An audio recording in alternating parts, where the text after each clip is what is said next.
नमस्कार, मैं हूं मृत्युंजय कुमार झा। आप देख रहे हैं आपकी खबर आपका फायदा। स्वागत है आपका जी बिजनेस के मोतीलाल ओसवाल स्टूडियो में।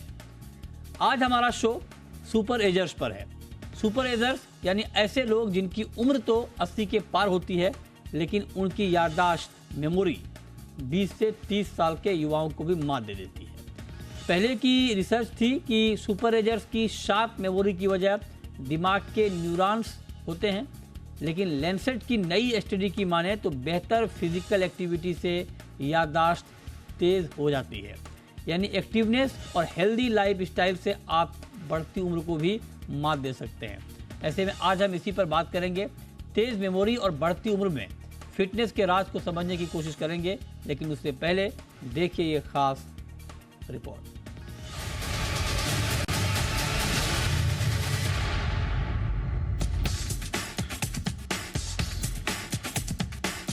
सुपर एजर्स, आप सोच रहे होंगे आखिर ये कौन सी बला है। सुपरमैन तो सुना था, अब ये सुपर एजर्स कहां से आ गए। आप दिमाग पर जोर डालें। इससे पहले हम बता देते हैं कि सुपर एजर्स कौन होते हैं। दरअसल ये ऐसे लोग होते हैं जिनकी उम्र तो 80 के पार होती है, लेकिन पिछली घटनाओं को याद रखने की क्षमता यानी याददाश्त 20 से 30 साल के युवाओं से लिखी होती है। यही तेज याददाश्त इन्हें सुपर एजर्स बनाता है। वैसे तो माना जाता है कि बढ़ती उम्र के साथ याददाश्त कमजोर पड़ने लगती है। दिमाग सिकुड़ने के चलते ऐसा होता है, जिसके चलते लोग भुलक्कड़ कहलाने लगते हैं। लेकिन जो लोग बढ़ती उम्र को मात देते हुए अपनी एपिसोडिक मेमोरी को बरकरार रखने में कामयाब रहते हैं, वही कहलाते हैं सुपर एजर्स। दिमाग तो सभी के पास होता है, तो हर कोई सुपर एजर्स क्यों नहीं बन जाता? इस सवाल का जवाब हेल्थ जर्नल लेंटेस की स्टडी में दिया गया है।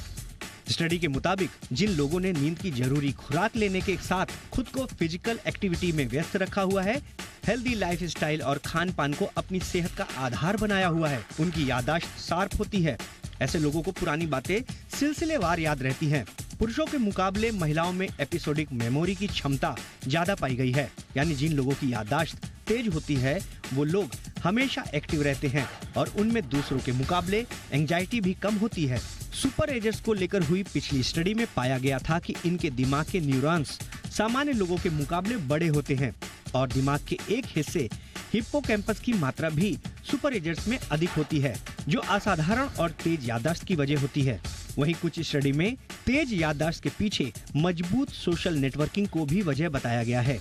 लेकिन लैंसेट की नई स्टडी के मुताबिक अगर खुद को दिल और दिमाग से दुरुस्त रखना है, तो नियमित दिनचर्या के साथ फिजिकल एक्टिविटी को भी दुरुस्त रखना होगा।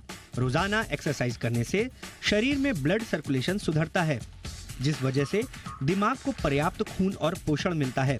इससे दिमाग तेज होता है, याददाश्त होता है।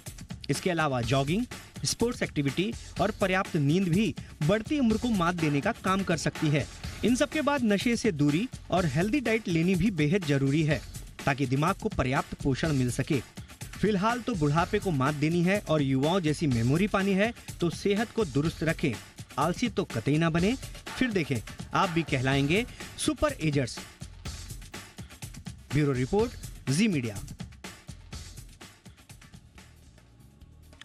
और आज की चर्चा में हमारे साथ 3 खास मेहमान जुड़ रहे हैं। हमारे साथ हैं doctor Mukesh Kumar, associate director and head neurology max hospital के। हमारे साथ डॉक्टर शिखा शर्मा हैं, सीनियर न्यूट्रिशनिस्ट, और साथ ही हमारे साथ विवेक शेट्टी हैं, लाइफ स्टाइल कोच। आप तीनों का बहुत बहुत स्वागत है। मुकेश जी, मेरा पहला सवाल सर आपसे होगा, ये जो नई स्टडी आई है कि याददाश्त 80 की उम्र में भी 20 से 30 साल वाली याददाश्त आपकी हो सकती है। क्या आप इस बात को इंडोर्स कर रहे हैं और आपको भी लगता है कि हाँ, अगर मेमोरी आप चाहते हैं बढ़ाना तो ये मुमकिन है और 80-90 की उम्र में भी आपकी मेमोरी शानदार रह सकती है? बिल्कुल रह सकती है। स्मरण शक्ति एक ऐसी है जो बार बार की तैयारी से होती है। जैसे आप बार बार चीज रिपीट करते हैं तो आपकी स्मरण शक्ति बढ़ती जाती है। तो ऐसे बहुत सारे रिसर्च हुए हैं जिसमें ये देखा गया है कि यदि आपका एग्जीक्यूटिव फंक्शन बहुत हाई लेवल का है, आप एक साथ मल्टीपर्पज काम करते हैं, मल्टी प्लेस पे काम करते हैं, एक साथ कई वर्क एक साथ कर पाते हैं, आप एक सीनियर पोजीशन पे मेंटेन किए हुए हैं, तो आपका जो ब्रेन का डिटोरिएशन होगा ना वो स्लो, उसमें आपका जैसे क्या होता है हर उम्र में 60 के बाद ब्रेन थोड़ा थोड़ा कम होने लगता है, उसके ब्रेन के सेल्स धीरे धीरे कम होने लगते हैं। तो जो डिटोरिएशन है वो स्पीड ऑफ डिटोरिएशन आपकी सबसे ऊपर वाली कैपेसिटी पर डिपेंड करता है। अच्छा, कितने इंटेलेक्चुअल हैं, यदि बहुत टॉप के इंटेलेक्चुअल हैं तो आपका डिटोरिएशन उतना स्लो होगा। ओ, तो आपको मेंटल कैपेसिटी, पुराने लोगों से बात करके याद रखने की, जैसे कुछ लोग बोलते हैं ना कि वो 1000 लोग का नाम कभी भी याद करके बता सकते हैं। कभी 5 साल पुरानी किसी से मिले हों और उनको 2 साल के बाद भी देखेंगे तो उसका नाम बता सकते हैं। ये सब एक खास खासियत होती है जो ब्रेन में डेवलप होती है। वो जितनी ज्यादा उच्च स्तर पर रहेगी उतनी जल्द कम डिटोरिएशन होगा। तो सुपर एजर्स उसमें पॉसिबिलिटी है कि बन सकते हैं। अच्छा, ठीक है। तो मतलब आप कह रहे हैं कि ये मुमकिन है। अब शिखा मैम, आप जरा बताएं कि लंबी उम्र में भी याददाश्त को बेहतर रखने के लिए खान पान की कितनी बड़ी भूमिका है। अगर कोई हेल्दी डाइट ले रहा है उसका क्या कनेक्शन है याददाश्त से, ये जरा बताइए। जी, जैसे कि आपने अभी मेंशन किया कि जो हमारा ब्रेन है, अल्टीमेटली हमारे ब्रेन के जो सेल्स हैं उनको बनने के लिए, क्योंकि वो कंटिन्यूअसली उसमें काम चल रहा है, उसमें ब्रेकडाउन हो रहा है, तो उसको बनने के लिए कुछ विटामिन्स, मिनरल्स और पोषण की जरूरत होती है। जब हम उस पोषण को सप्लाई करते हैं, यानी कि ब्रेन में जैसे कि नेचुरल ऑयल्स की जरूरत है, वो वाले ऑयल नहीं जो हमें पैकेज फूड में मिलते हैं, बल्कि वो डैमेजिंग ज्यादा होते हैं।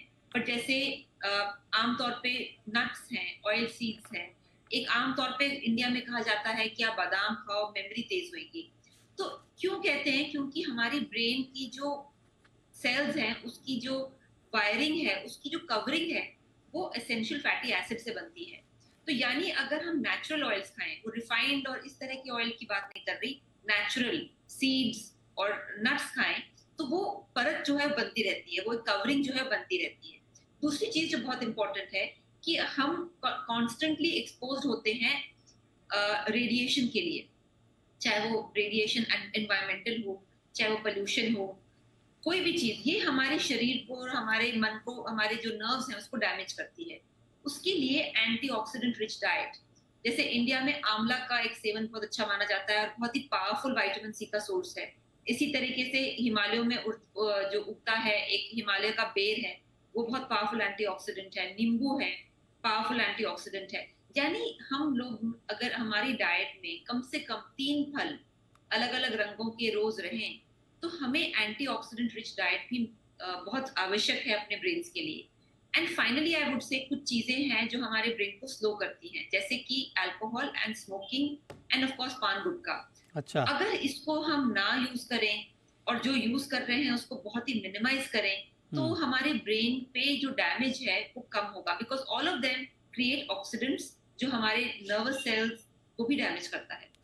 राइट। ये महत्वपूर्ण बात है कि आपको क्या खाना है और क्या नहीं खाना है, इसके बीच में अगर आप फर्क कर पाए तो निश्चित तौर पर सुपर एजर्स बन सकते हैं। लेकिन अब जरा विवेक जी आप बताइए, चूंकि सर आप लाइफ स्टाइल कोच हैं, खान पान की बात हमने कर ली, मेडिकल साइंस की बात कर ली, आप जरा बताइए कि हमारी दिनचर्या क्या होनी चाहिए, मतलब एक व्यक्ति की रूटीन लाइफ क्या होनी चाहिए जिससे कि आपकी मेमोरी बहुत शार्प रहे। मतलब शार्प मेमोरी का आपके रूटीन लाइफ से क्या कनेक्शन है? मृत्यन जी नमस्कार, और बहुत बढ़िया टॉपिक आपने लिया है आज के शो के लिए, तो उसके लिए मैं आपकी टीम को सबसे पहले एक बहुत बड़ा कंग्रेचुलेशंस देता हूं। Thank you. नमस्ते सारे दर्शकों को। मेरी जो सुझाव रहेगी आज शाम को आपको और आपकी टीम को, वो इंस्पायर्ड बाय एआई है। जब मैं एआई शब्द का प्रयोग करता हूं, मेरा मतलब आर्टिफिशियल इंटेलिजेंस से नहीं है, मेरा मतलब है एंशिएंट इंडिया से। तो एंशिएंट इंडिया की तरफ अगर हम अपना ध्यान केंद्रित करें तो बहुत ऐसी विजडम है, बहुत ऐसा नॉलेज है जो आज की जनरेशन को हेल्प कर सकता है ब्रेन हेल्थ और एजिंग को बीट करने में। तो सबसे पहले यह जानना बहुत जरूरी है, और आज ये न्यूरोप्लास्टिसिटी के साइंस से भी हमको बताया जा रहा है कि आपका ब्रेन एक तरह से अगर देखा जाए तो प्लास्टिक, बिल्कुल प्लास्टिक है। आप जिस तरह उसको मोल्ड करेंगे उस तरह वो बनता जाएगा, है ना। तो इस नॉलेज के माध्यम से सबसे पहली चीज हमको ध्यान में रखना चाहिए, आपका बेस्ट परफॉर्मेंस, चाहे वो ब्रेन का हो या लाइफ में हो या कोई भी चीज में हो, आपकी बेस्ट परफॉर्मेंस और बेस्ट प्रोडक्टिविटी तब होती है जब आप खुश ज्यादा रहते हो। और बड़े बड़े हॉस्पिटल्स और डॉक्टर्स और साइंटिस्ट ने ये स्टडी की है, मशीन्स को कनेक्ट किया उन्होंने मॉन्क्स के ब्रेन्स को, जो मॉन्क्स है उनके ब्रेन्स, जो योगीज हैं उनके ब्रेन्स को उन्होंने मशीन्स को कनेक्ट किया और उनको एक चीज बड़ी अनोखी लगी इन लोगों के बारे में। इनके ब्रेन्स से जो गामा रेस के एमिशन है, गामा रेस, वो एमिशन ज्यादा होते हैं और ज्यादा देर के लिए होता है। तो इस वजह से उसका कारण यह है कि वो लोग ज्यादातर खुश रहते हैं, वो लोग मेडिटेशन ज्यादा करते हैं और इसीलिए गामा रेस का एमिशन उनमें काफी हाई होता है। और जब गामा रेस का एमिशन हाई होता है, उनकी न्यूरॉन्स की एक्टिविटी भी एकदम फास्ट होती है, जिससे क्रिएटिविटी बढ़ती है, जिससे थॉट प्रोसेस और मेमोरी भी बढ़ती है। तो फर्स्ट स्ट्रेट मैसेज लोगों को ये है कि आप सबसे पहले दिन में शुरुआत में कम से कम 10 मिनट मेडिटेशन करें। ठीक है, शाम को सोने से पहले अगर हो सके 10 मिनट मेडिटेशन करें। ठीक है, ये मेडिटेशन करने से आपके ब्रेन फंक्शन में, कॉग्निटिव फंक्शन में और बहुत सारी चीजों में काफी इंप्रूवमेंट आपको नजर आएगा। राइट सर, ये नोटिस है। तो आप कह रहे हैं कि मेडिटेशन एक आपका बहुत ही अहम पार्ट है, जिससे आपकी मेमोरी शार्प होती है, ब्रेन स्ट्रांग रहता है, ये बहुत महत्वपूर्ण बात है। लेकिन अब मुकेश जी, एक सवाल मैं आपसे ये पूछना चाहता हूँ कि आप न्यूरो के डॉक्टर हैं, आप जरा बताएं सर कि न्यूरो में जब प्रॉब्लम आती है या मान लीजिए किसी का ब्रेन वीक होता है, तो उसके पीछे की वजह क्या होती है? मतलब डैमेज कैसे होता है सर ब्रेन? सिर्फ मेमोरी की बात नहीं कर रहा हूं, बाकी फंक्शनिंग भी कैसे कमजोर होती है? क्या गलती लोग करते हैं या क्या दिक्कत आती है जिससे ये कमजोर हो जाता है? नहीं, ब्रेन जो दिमाग है, तंत्रिका रोग है, तंत्रिका बहुत बहुत प्रोटेक्टेड सिस्टम है। ये सामान्यतः आपकी बीमारी से भी डैमेज हो सकती है, ये आपके उम्र के हिसाब से भी डैमेज हो सकती है, आनुवंशिक भी हो सकती है। कुछ ऐसी बीमारी जो ऑटोइम्यून से, जो बाद वाली बीमारी होती है, गठियावाद वाली, उससे भी डैमेज हो सकती है। सामान्यतः यदि हम उम्र के हिसाब से देखें तो हम 70 से 80 के जो उम्र की बात हम कर रहे हैं, उसमें हम लोग ज्यादातर उम्र से रिलेटेड या एजिंग प्रोसेस को ज्यादा देखते हैं। एजिंग प्रोसेस से आपके सेल्स डैमेज होते हैं, नंबर ऑफ सेल्स कम होते जाते हैं और इसलिए ओवरऑल प्रोसेसिंग, जो ब्रेन के बीच की प्रोसेसिंग है, वो कम होती है। ठीक है, ठीक है। इसमें दो तरह का डिमेंशिया होता है, एक होता है अल्जाइमर डिमेंशिया, एक होता है फ्रंटोटेम्पोरल डिमेंशिया, जो सब एजिंग प्रोसेस है। इसके अलावा जो डिमेंशिया होता है उसका हमेशा कोई ना कोई कारण होता है। जैसे आपके शरीर में सोडियम की कमी हो गई तो उसके कारण से भूलने की बीमारी हो गई, आपके शरीर में कैल्शियम की कमी हो गई, यूरिन इन्फेक्शन हो गया, छाती का इन्फेक्शन हो गया, लीवर खराब हो गया, किडनी खराब हो गया, तो ये सब भी दिमाग को परोक्ष रूप से प्रभावित करती है। अच्छा, तो दिमाग दो तरह से डैमेज होता है, एक प्रत्यक्ष, जैसे दिमाग में स्ट्रोक हो गया, क्लॉट हो गया, ब्लीड हो गया, डीमाइलिनेशन हो गया, इन्फेक्शन हो गया, और या एजिंग प्रोसेस हो गया, या नहीं तो परोक्ष रूप से जब आपके शरीर में कोई भी गड़बड़ होगी तो वो दिमाग को असर करेगा। अच्छा, ये एक छोटा सवाल आपसे, और ये तो ठीक बात है, लेकिन आप जरा बताइए सर, कोई अगर 70 से 80 के बीच किसी की उम्र हो और अगर उनकी मेमोरी ठीक नहीं हो, वो भूल जाते हो या उतनी अच्छी नहीं हो मेमोरी, क्या 70 से 80 के बीच वाले उम्र के लोग अपनी मेमोरी को वापस ला सकते हैं? क्या वहां पर वो सुपर एजर्स बन सकते हैं? ऐसी कोई तकनीक जो उस वक्त वो करे? नहीं, ऐसी तकनीक नहीं। अच्छा, क्योंकि जब भूलने की बीमारी शुरू हो जाती है तो भूलने की बीमारी को समझना ये मरीज नहीं बताता। अच्छा, तो मैक्सिमम टाइम मरीज नहीं आके बोलता कि हमको भूलने की बीमारी है, फैमिली मेंबर या केयर गिवर बताते हैं कि हाँ, इनको ये भूल जाते हैं और ये एक्सेप्ट नहीं करते कि ये भूल गया है। तब हमें पता चलता है कि हाँ, ये भूलने की बीमारी की शुरुआत हो गई है। तो जब तक मरीज एहसास नहीं करे कि हमको भूलने की बीमारी है, तब तक हम आगे नहीं बढ़ सकते, तब तक हम उसको ये नहीं समझा सकते कि हाँ, इसको ऐसे सुधारा जा सकता है। अच्छा, अब जो एक परिस्थिति होती है जिसमें मरीज आके बोलता है सर हम भूल जाते हैं, तो उसमें सामान्यतः ये होता है कि उसका ध्यान एक जगह केंद्रित नहीं करता। सामाजिक स्ट्रेस के कारण या पारिवारिक स्ट्रेस के कारण वो इतना सोचता रहता है कि कोई चीज कभी। लेकिन सर ये संभव है ना, मतलब मुकेश जी, ये संभव है कि 70 से 80 की उम्र के बीच भी आप अपनी याददाश्त को ठीक कर सकते हैं, या नामुमकिन है? अगर ये नामुमकिन है, नामुमकिन है। हाँ, उस समय एक बार शुरू हो गया तो आप अच्छा, ठीक है, डिमेंशिया है तो नहीं। तो ये तो मेमोरी की बात है, लेकिन मेमोरी तो एक चीज है ही, लेकिन दूसरी बड़ी बात यह है कि बढ़ती उम्र के साथ आपको हेल्दी कैसे रहना है। जो कहते हैं ना कि एज जो है वो जस्ट नंबर है। बहुत सारे लोग आपको 60 साल 70 साल में भी बहुत यंग दिखते हैं, उसका राज क्या है, उसका फॉर्मूला क्या है? इस पर बात ब्रेक के बाद। अब शिखा मैम, आपका काम शुरू होता है, ब्रेन वाला काम तो मुकेश जी ने कर दिया। अब आप जरा बताइए कि बहुत सारे लोगों की हसरत होती है कि वो उम्र तो बढ़े लेकिन वो कम उम्र का दिखें, है ना। अगर किसी 40 साल के व्यक्ति को आप कहते हैं कि आप 30 साल का लग रहे हैं तो बहुत खुश होते हैं वो। तो आप जरा हमें ये बताइए कि बढ़ती उम्र के साथ किस तरह से मतलब खान पान का ख्याल रखा जाए, न्यूट्रिशन का ख्याल रखा जाए, ताकि आपकी उम्र, आपकी त्वचा से आपकी उम्र का पता ना चले। जी जी, बिल्कुल, आपने ये बहुत अच्छा सवाल किया। एक स्टडी हुई थी जापान में जिसको एक ब्लू जोन कहते हैं, और वहां के आम जो नागरिक हैं वो 90 से ऊपर यानी 90 टू 100 प्लस 110 तक की उनकी उम्र है, और वो काफी एक्टिव है, यानी कोई भी हॉस्पिटलाइज नहीं है, सब एक्टिव हैं। Right. तो उनकी स्टडी पे उनको स्टडी करके ये पता चला कि देयर आर कुछ चीजें हैं जिससे कि इंसान अपनी उम्र से कम लग सकता है और बहुत लंबी उम्र तक जी सकता है हेल्दी वे में। नंबर 1 है कि क्या आपकी डाइट में जो नेचुरल फूड कितना है और अननेचुरल कितना है। अननेचुरल मतलब अगर आप कोई भी फूड ले रहे हैं उसमें आर्टिफिशियल कलर है, आर्टिफिशियल प्रिजर्वेटिव है, ये केमिकल्स हमारी ब्रेन तक जाते हैं, हमारी लिवर को डैमेज करते हैं, किडनी को डैमेज करते हैं, क्योंकि ये सारे केमिकल्स हैं। तो फर्स्ट इज कि आपकी डाइट नेचुरल कितनी है जो आपकी शरीर जो उसको डाइजेस्ट कर सकता है। सेकेंड चीज जो बहुत इंपॉर्टेंट है कि ये सारे लोग एक्टिव थे। जैसे आमतौर पे लोग कहते हैं अब आप रिटायर हो गए, अब आराम कीजिए। आराम करना उस तरीके से एक्चुअली हमारी उम्र के अगेंस्ट जाता है, क्योंकि जब हमें कोई गोल नहीं होता, हमारे पास कोई एक्साइटिंग चीज नहीं होती करने के लिए, हमारे पास कोई काम नहीं होता, हमारी उम्र बढ़ जाती है, हमारी एजिंग प्रोसेस बढ़ जाती है। हमारे ब्रेन को एक गोल चाहिए कुछ करने के लिए, रोज अपने को चैलेंज करने के लिए। और कई लोग जैसे चेस खेलते हैं, कई लोग कुछ स्पोर्ट्स खेलते हैं, कई लोग कोई एनजीओ ज्वाइन करते हैं, ये बहुत ही जरूरी है। बिस्तर पे बैठे रहना, आराम करना एक्चुअली आपको उम्र ज्यादा करेगा और आपको बीमार ज्यादा करेगा। तीसरी चीज जो बहुत इंपॉर्टेंट है वो है सोशल सर्कल।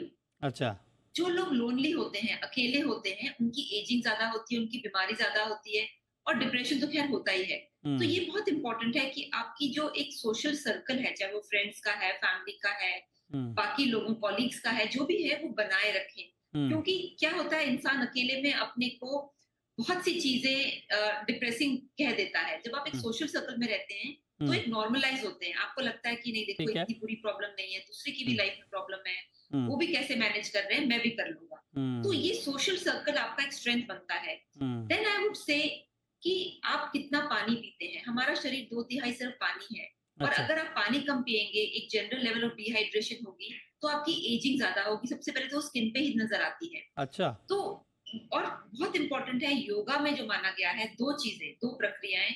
एक तो आपकी स्पाइन है, वो उसकी फ्लेक्सिबिलिटी यानी कितनी लचीली है। जिन लोगों की स्पाइन स्टिफ हो जाए, बैठते बैठते स्टिफ हो जाए, जो लोग बिल्कुल भी एकदम स्टिफ पोजीशन में रहे, उनकी एजिंग बहुत तेजी होती है।